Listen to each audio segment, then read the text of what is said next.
Shifumi. Oh non, ouais, c'est pas grave, vas-y, j'en ai gagné 26 avant, tu peux la présenter celle-là. Bonjour, bienvenue dans 88 miles à l'heure. Certains se rappellent avec nostalgie d'une période où il n'y avait pas de sauvegarde et où la difficulté déterminait la durée de vie du jeu.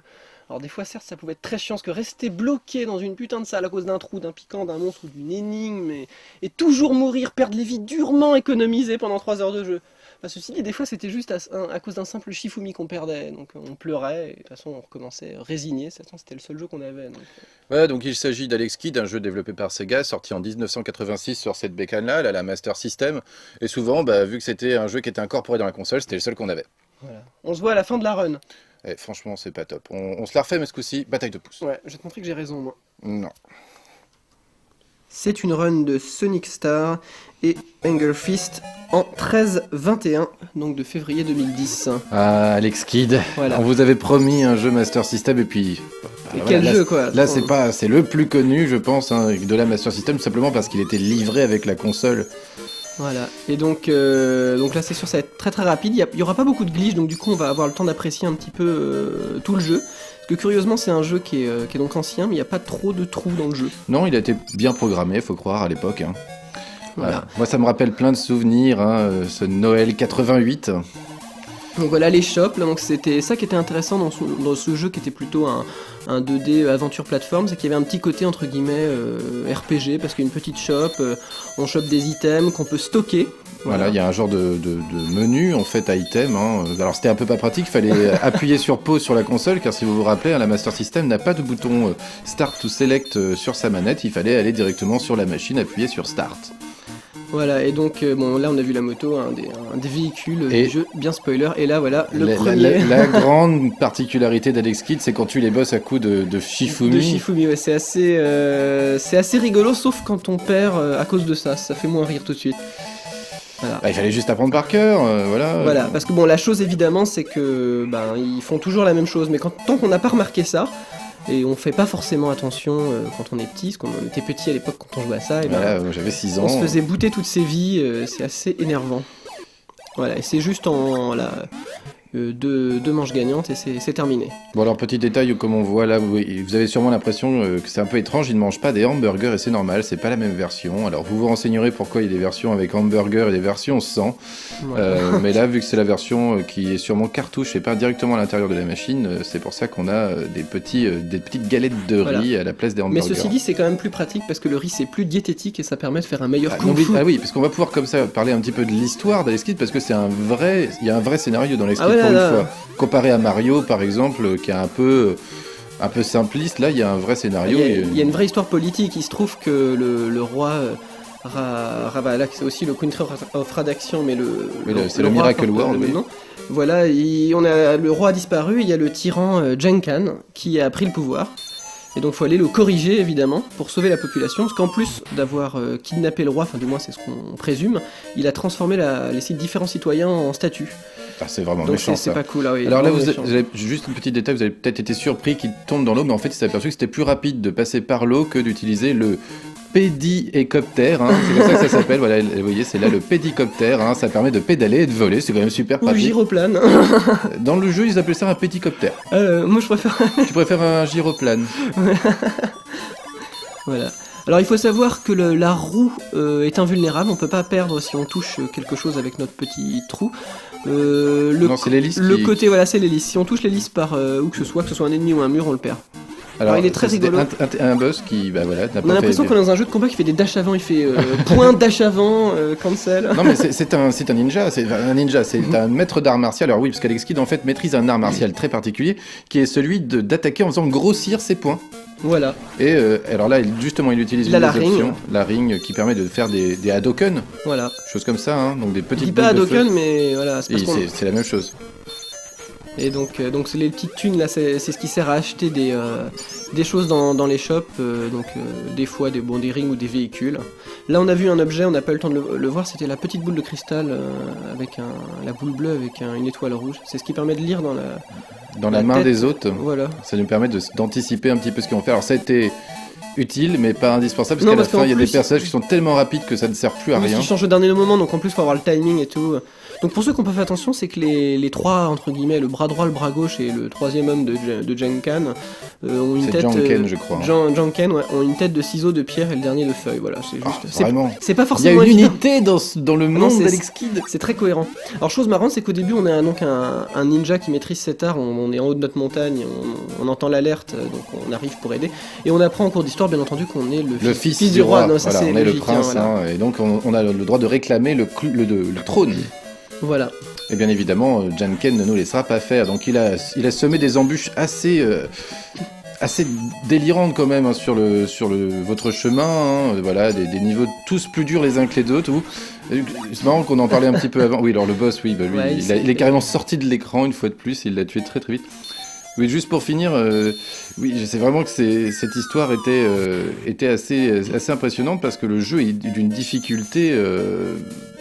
C'était très difficile à 6 Voilà. ans, quoi. D'un, parce qu'on a peu de vie, pas de continu. Deux, parce qu'il n'y a pas de sauvegarde, donc si on meurt, on recommence au départ. Et trois, la maniabilité.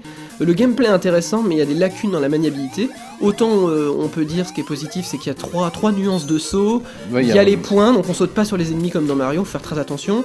On a des items, etc. C'est super cool. Mais par contre, un, il y a de la latence dans la réalisation. Deux, il y a des problèmes de collision au niveau des points des ennemis. Si votre point rentre dans un ennemi, vous le tuez. Si l'ennemi rentre dans votre point, vous voilà. perdez une vie. Voilà. Et puis, c'est un jeu l'inertie, impitoyable. Voilà, l'inertie et avec des pièges impitoyables, tout à fait. C'est complètement délirant, quoi. Dire, moi, ça me faisait, on en parlait, je te dis, de ce côté un petit peu shoot 'em up old school où il faut apprendre par cœur les patterns de chaque niveau pour réussir à passer. Voilà, la première fois qu'on arrive dans une salle, c'est moins vrai du départ, ça va être plus vrai quand on va arriver dans les châteaux, les niveaux un peu Voilà. plus loin. Où on arrive et on est obligé. Je suis sûr que quasiment de certains qui mourir. regarderont cette run n'ont jamais fini Alex Kidd. Oui, c'est tout à fait possible. Ouais. Sauf qu'il y avait très vite, les gens ont connu, il y avait un code. Un Quand code on voilà, qui vous mourait, permettait d'avoir des continues. moyennant des. Ouais, fallait de avoir l'argent. plus de 400$, il fallait leur donner C'est des pièces. C'était hein. haut et 8 fois Pas le sûr que bouton c'est de- des voilà. dollars. Oui, c'est des dollars dans le jeu. Hein. Mais c'est même pas sur Terre. Ouais, Le mais dollar il y a des américain, dollars c'est partout. C'est pas forcément le dollar américain par contre. Ah, d'accord. Ça, on ne sait pas. Hein. Mais voilà, le château bleu. Le avec tout une premier musique château. spécifique. Alors c'est ça qui est marrant Les musiques. dans Alex Kidd. Non, elles peuvent être gavantes des fois. Hein. C'est que le bestiaire est plutôt sympathique. Il n'y a pas de swap color, c'est qu'il y a différents types d'ennemis. C'est quoi les swap color? C'est quand les ennemis changent de couleur, Ah oui, comme d'accord. on peut faire dans Mario quand on a un ennemi, on Voilà, a un il est- carapace en bleu, général, carapace il- rouge, il est- carapace Il est plus vert. fort. Voilà, où il fait pas Ou le il a une autre voilà, particularité. mais en gros, là, c'est assez intéressant ce qu'il y a une manière spécifique de vaincre chaque ennemi. Donc ça, le fameux fantôme, hein, qu'on peut voir à certains moments, notamment quand on... Alors là, c'est insupportable pour lui. Il est obligé d'attendre, On va devoir regardez attendre. bien. Parce qu'il peut pas sauter par-dessus, sinon il va se le toucher. Les hitbox de la flamme sont assez importants, donc même si nous, Même à si l'écran, nous on a l'impression voilà, il va pas le que, toucher, que mais ça va le touche toucher, pas, quoi. il sera touché. Alors les boss se ressemblent un petit peu quand même tout le temps, il n'y a pas vraiment de boss. On les affronte 2 fois chacun. D'accord. Et ils deviennent plus forts entre temps. Non, c'est juste pas la même combinaison, on peut les apprendre par cœur. Hein. Là par exemple, moi je peux vous dire que c'est tout FF. Voilà, Feuille, donc feuille. feuille. De mémoire.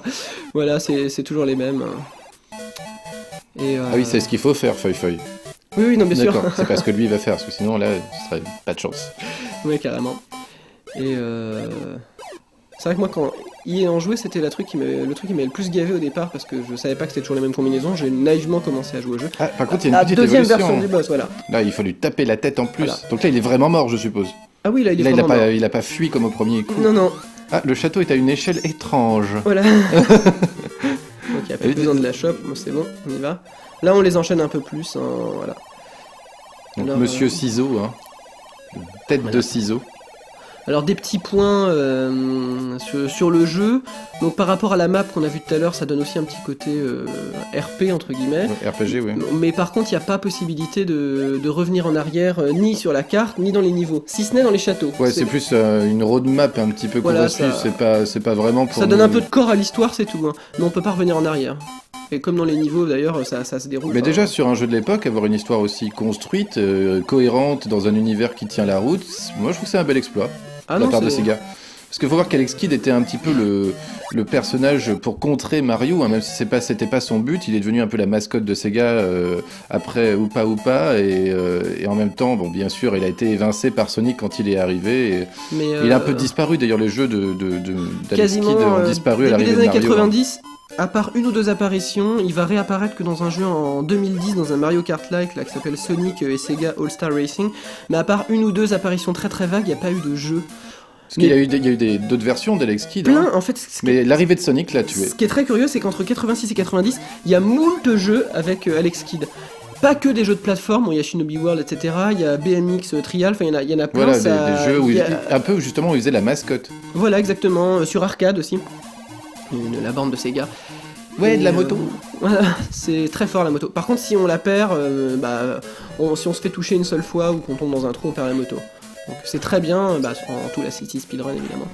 Ah, ça fait gagner du temps, mais sur certains endroits, il fallait savoir la maîtriser, la bestiole. Hein. Parce que ça a une accélération très étrange, la moto. Hein.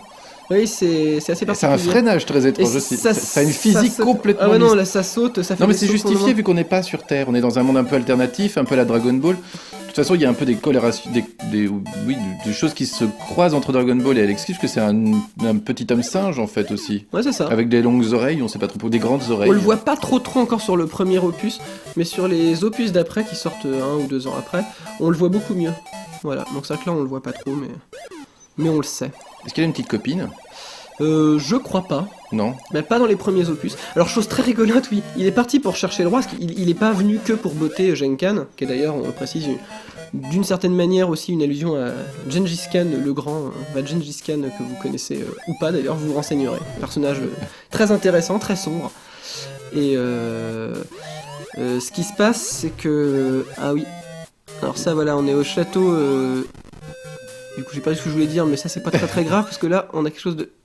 Oula, qu'est-ce qui s'est passé là ? Il a utilisé... Ah oui, d'accord, il allait chercher sa Donc rime. il a fait pause très très rapidement. Parce qu'il fallait faire pause. Et il y avait une petite latence, hein. Ça vient pas de l'émulateur, sur la console. La console a une latence de toute façon. Je trouve que la Master System avait un problème de latence. Ah ouais, ça.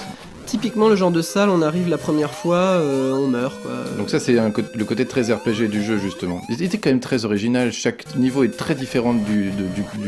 Ils sont assez différents les uns des autres. Bah surtout ces niveaux-là où on peut revenir, on a plusieurs routes. On a plusieurs routes dans les châteaux. Donc ça, c'est intéressant. Et il y a des salles, vous allez voir, qui sont complètement débiles. J'en ai 2 en tête. C'était assez long aussi, hein. Ah oui, non, le château là, il est très très long. Elle est bien, cette musique. C'est plus la musique du départ qui est un petit peu... Ah oui, chose rigolote, c'est que si on fait attention, souvent ce sont pas des musiques de niveau, c'est que, bon, à part la musique du château, sinon c'est en fonction de votre mode de déplacement. Transport. Voilà, c'est ça. Il y a la musique à pour pied, l'hélico, je nage ou à pied, enfin c'est ça qui est assez rigolo dans le jeu, voilà, et à moto. Ah, voilà, ça permet de voler, parce que sinon on tombait, et là alors ça c'était l'item spoiler du jeu, on va dire. La canne, ça permet de voler. Hein, le gros raccourci, quoi.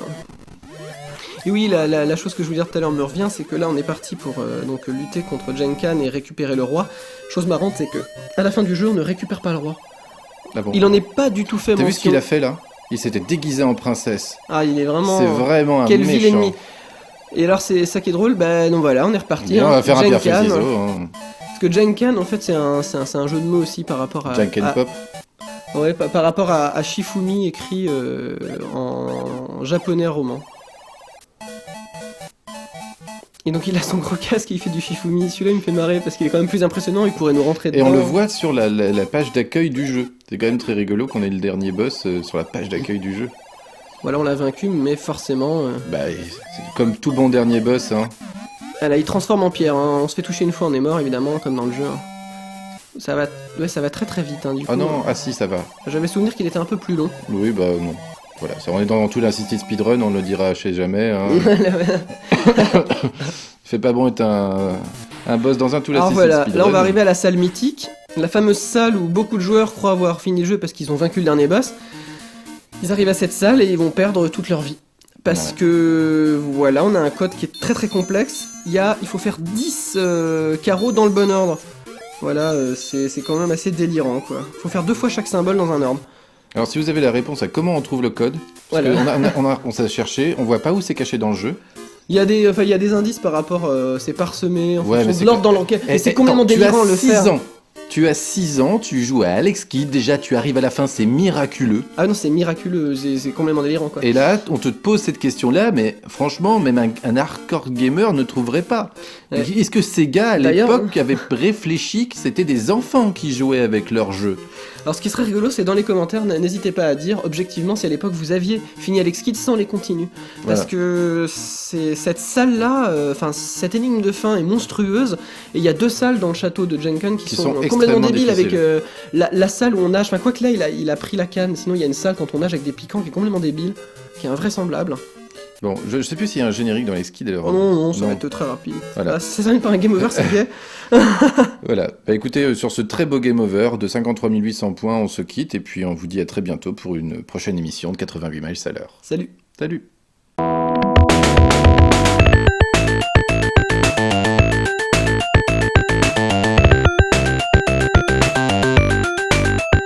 tourne. Shifumi. Ah, enfin. Bonjour, bienvenue dans 80 miles à l'heure. Certains se rappellent avec nostalgie d'une époque fort lointaine, où il n'y avait pas de sauvegarde et où la durée de vie déterminait non la difficulté des jeux. C'est vrai aussi dans ce sens-là. Déterminer la difficulté. Tu peux le dire comme ça si tu veux. Ça marche aussi. Cette phrase-là, de toute façon ça fait des archives, on s'en fout. Ça tourne toujours. Shifumi. Ah, j'ai gagné, quelle surprise.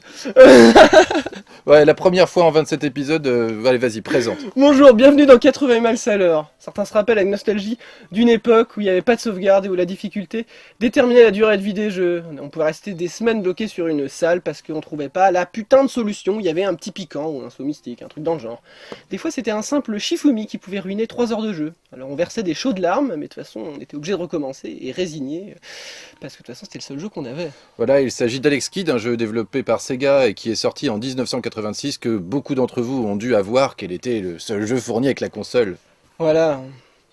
Bon ben on se voit à la fin de l'émission. On fait une bataille de pouces aussi pour déterminer qui présente, parce que là c'était pas top. Allez, vas-y. Ouais. Avec ton level ça va pas être bien difficile. Vas-y. Bâtard. Tu triches par contre là. Moi je triche pas. Non, si t'as pas le droit d'écarter ta main, hein. Bah, T'as toi- vu ça où? Oh, c'est toi qui triche. Tiens, on n'a pas...